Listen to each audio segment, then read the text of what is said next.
अस्सलाम वालेकुम everyone, this is Fabiha Jameel और आज की वीडियो हमारे पास असेसमेंट के ऊपर है। असेसमेंट के आज 20 एमसीक्यूज़ हम करने वाले हैं। कल जो मैंने वीडियो बनाई थी वो जनरल मेथड्स ऑफ टीचिंग के ऊपर थी, उसके एमसीक्यूज़ थे 20 और आज असेसमेंट के हैं। इस तरीके से इंशाल्लाह कल की जो वीडियो होगी वो क्लासरूम मैनेजमेंट के ऊपर होगी। फिर परसों again general methods of teaching, assessment और उसके बाद क्लासरूम मैनेजमेंट के ऊपर।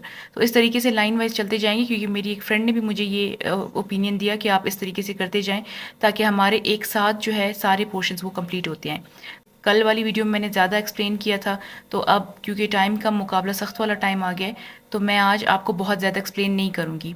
उसके लिए फिर कोई और मैं ट्राई करूँगी कि पेडागोजी की वीडियोस कर लूँ स्टार्ट, लेकिन एमसीक्यूज़ के लिए। लेकिन अभी क्योंकि टाइम नहीं है तो आई वुड ट्राई कि मैं आपको जल्दी से बस एमसीक्यूज़ करवाती जाऊँ। फिर जहाँ पे ज़रूरत मुझे फ़ील होती है वहाँ पे मैं आप लोग को उसकी मीनिंग भी और उसकी एक्सप्लेनेशन फर्दर करवाती जाऊँगी। ठीक है, तो let's just start the video. अब हमारे पास फर्स्ट वन है, the instrument used for measuring the sample behaviour is. किसी बिहेवियर को मेजर करने के लिए जो इंस्ट्रूमेंट हम यूज़ करते हैं उसका नाम क्या है? Is it test, measurement, assessment या एवेल्युएशन? तो इसका आंसर है टेस्ट। सेकेंड हमारे पास है limited to quantitative description of people's performance, यानी कि बच्चे की जो आपका न्यूमेरिकल डेटा है सारा, वो उस डेटा के ऊपर इनमें से कौन सा ऑप्शन अप्रोप्रिएट ठहरता है? एवेल्युएशन, मेजरमेंट, टेस्ट या एग्जामिनेशन? तो आप इस पे याद रखें कि for the quantitative and numerical data हम मेजरमेंट को इस्तेमाल करते हैं। ठीक है, नेक्स्ट हमारे पास आ जाता है the purpose of evaluation is to do decision, prediction, judgement या ओपिनियन? तो एवेल्युएशन जहाँ आपके पास आ जाता है, कभी घुमा के भी दे देते हैं, तो इसका मीनिंग यही होता है कि आप किसी को जज करें कि आप उसकी क्वालिटी ऑफ एजुकेशन कैसी है। The purpose of evaluation is to make judgement about educational what, यानी कि क्या चीज़, किस चीज़ के बारे में हमने किस चीज़ के बारे में हमने जजमेंट करनी है। That is quantity, quality, time period या फिर एज। तो इसका आंसर हमारे पास क्या होगा? इसका आंसर होगा क्वालिटी ऑफ एजुकेशन। जब क्वांटिटी की बात होगी तो आप मेजरमेंट के ऊपर जाएंगे, लेकिन जब क्वालिटी की बात होगी तो आपने एवेल्युएशन को टिक करना है। फिर फिफ्थ हमारे पास आ जाता है evaluation that monitors learning progress is. वो एवेल्युएशन जो लर्निंग प्रोग्रेस को मॉनिटर करे कि अब कितना लर्निंग प्रोसेस हुआ है और कितना होता जा रहा है, उसको कौन सी एवेल्युएशन कहा जाता है? उसको फॉर्मेटिव एवेल्युएशन कहा जाता है। ठीक है, सिक्स्थ हमारे पास है a formal and systematic procedure of getting information is. एक ऐसा सिस्टम विच इज़ फॉर्मल और वो सिस्टमेटिक भी है। इस प्रोसेस को क्या नाम दिया जाता है? इस प्रोसेस को हम टेस्ट का नाम देते हैं अगेन, राइट। सेवंथ जो कि है the process of obtaining numerical value, ये अगेन वही जो पहले दिखाया गया था, it is again measurement.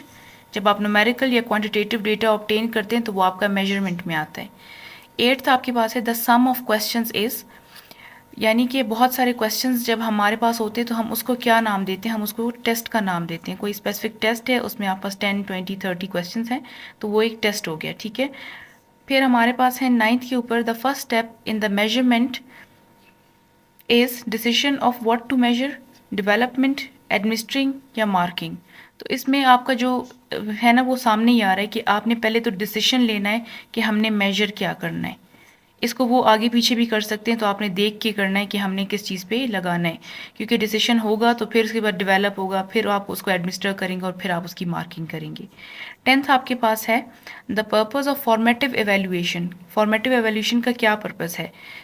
Progress students की मॉनिटर करना, स्टूडेंट्स को सिलेक्ट करना, प्रमोशन करना या फिर उनका फाइनल स्टेटस चेक करना? तो इसका आंसर है, जब फॉर्मेटिव असेसमेंट की हम बात करते हैं तो हम प्रोग्रेस के बारे में बात करते हैं, लेकिन जब हम समेटिव की बात करेंगे तो दैट इज़ समथिंग जब हमने उनको क्वालिफाई करना होता है नेक्स्ट किसी क्लास के अंदर। तो इन दोनों का फ़र्क बेसिकली भी यही होता है। और डायग्नोस्टिक तब होता है जब हमने उनको स्टार्ट में ही देखना है कि इस बच्चे में प्रॉब्लम क्या है, ठीक है, इसके पास डिफ़िकल्टी क्या है। ये हमारे पास है to assess the achievement in the end of the instruction is. जब आपका काम हो जाए, टीचिंग हो जाए, तो by the end of the programme, by the end of the session, आपने जो असेसमेंट देखना है वो कौन सा है? That is your summative assessment, जो आप एंड में देखते हैं। ठीक है, फिर हमारे पास आता है कि आप यहाँ पे vast of all in the scope, यानी यहाँ पे कौन सा ऐसा टर्म है जो मैसिव स्कोप को कवर करता है, जो सबसे ज़्यादा अम्ब्रेला यानी कि बड़ा टर्म है? That is your evaluation.